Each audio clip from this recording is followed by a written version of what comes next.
So that's on the F&O space. But let's move on. Shankara Building Products is on our radar. Remember, APL Apollo Tubes picked up almost 10% stake in the company. APL has bought around 4.5% stake via the open market route at 755 rupees a share. And Shankara has allotted over 5% stake via warrants to the APL Apollo group. Sukumar Srinivas, the MD of Shankara Building Products, joins us now to talk about that. Sukumar, good morning. A couple of questions here. First, if you can tell me how much does the company get upfront from this particular deal? And usually, this warrant conversions after 18 months is done at a higher price, generally higher than the current market price. But in your case, it's 750 rupees, which is lower than even the acquisition price. Can you explain that to us? I think first thing is once our general body approves of the warrants, which will happen in April, I think immediately there's a 25% down of the total value of the warrants, which is about 105 crores. So the company gets that much. Second, we also thought that we went through the entire SEBI valuation. We had an official valuator. And I think the rules say that we have to be above whatever that valuation is. Secondly, we also felt that considering that we have been fairly silent in the market for some time, we also felt that at 750 rupees was quite a fair price for the warrants to come in. And we also hope that the subscription is going to happen much faster than the 18 months that the prescribed time allows. Okay. Sukumar, good morning. Is the eventual game plan for APL to buy out Shankara?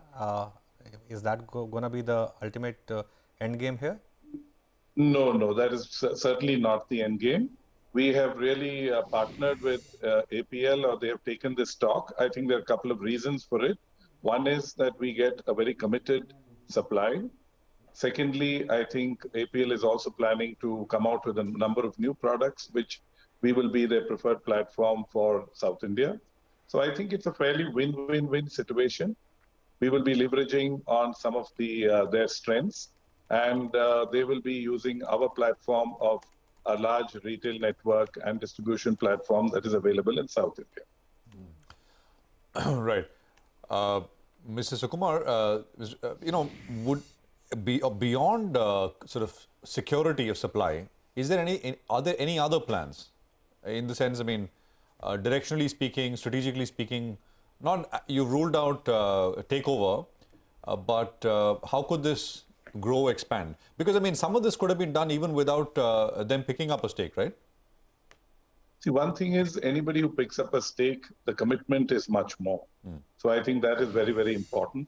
Secondly, the company raises about 100 crores in this entire process, which also helps us bringing in working capital for our growth plan for the coming year. So we do have quite an ambitious growth plan lined up for the coming year, so which is very important, I think, to raise this kind of money. Sukumar, there's, of course, in the last 3 months or so, the stocks doubled.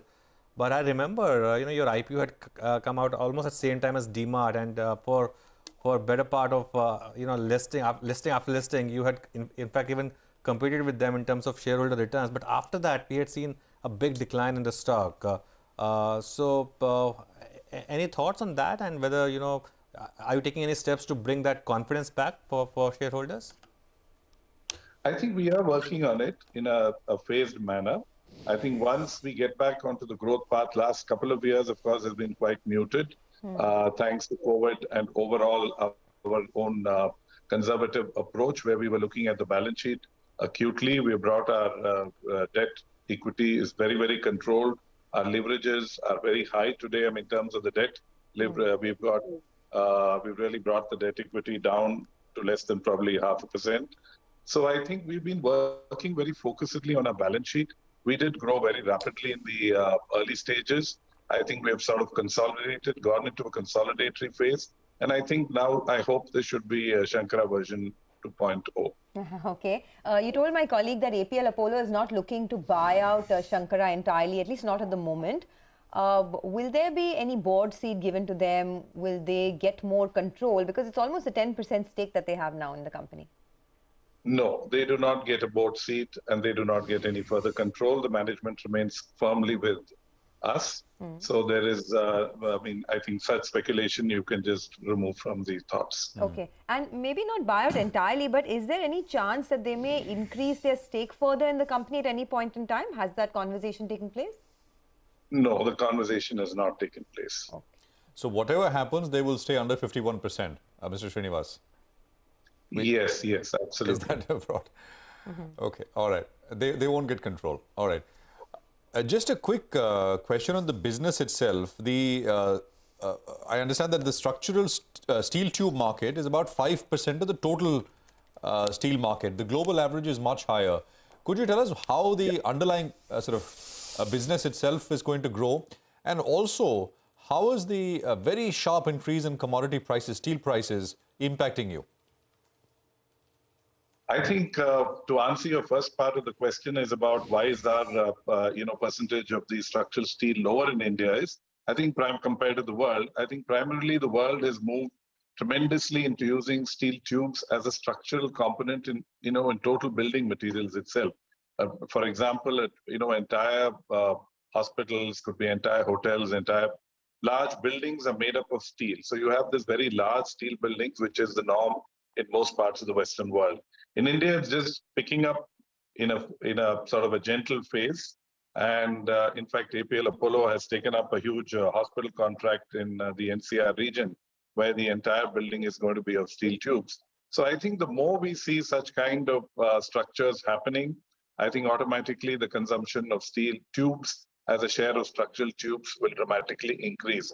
Having said that, I think over the last 10 to 15 years, structural steel tubes and structural applications itself has tremendously gone up. Typically in factories earlier, it was always the long products like angle channels, ISMC bars, which were the basic structural holding. Today, we see a lot of that having been replaced by steel tubes, particularly in smaller structures. So I think there is a growing demand of steel tubes overall in the country. So that is the first part of the question. I think the second part, sorry, what did you repeat that? Commodity price inflation and impact on margins. Yeah. See, I think we have been seeing a fairly volatile steel pricing over the last couple of years. It has been, of course, of late, the last 1 month, the uptake has been largely driven by the Ukraine-Russia war, because both the countries are large steel-producing countries, also selling a lot of, scrap imports that come to India come from these countries. So I feel that, yes, definitely this will have a positive impact on the margins, because there is, a substantial uptake in the pricing that has happened. But we also have to remember that there has been frequent corrections also to the pricing. So we anticipate that, this kind of abnormal increase should also see a correction going in the near future. Got it, Sukumar. Thanks a lot for joining us and taking all our questions. That's Shankara making some important clarifications that as of now, this is just some minority stake sale to APL, and there's no plan to sort of sell out. Ajay Bodke is still with us. Ajay, have you tracked any of these two, Shankara or APL Apollo? Unfortunately, Anuj, I haven't tracked either.